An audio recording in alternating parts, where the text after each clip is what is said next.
My name is SwissWatchExpo. Today I'm looking at two incredible Rolex mid-size watches with some really unique dials. These two are both, like I said, 6-digit 31mm mid-size Lady Datejust. They both have fluted bezels, but one is of course on the Oyster and one is on the Jubilee.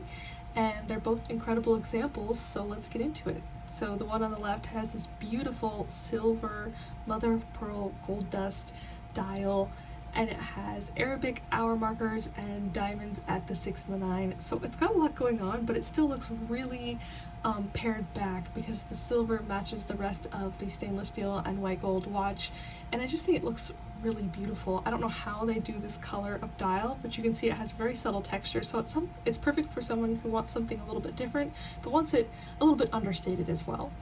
Now this one is a Tahitian mother of pearl dial, and you can see it's very different from this one. It has diamond hour markers and it has so many colors in it. It has a lot of texture. You can see it's got purples and greens and blues as you move it around in the light.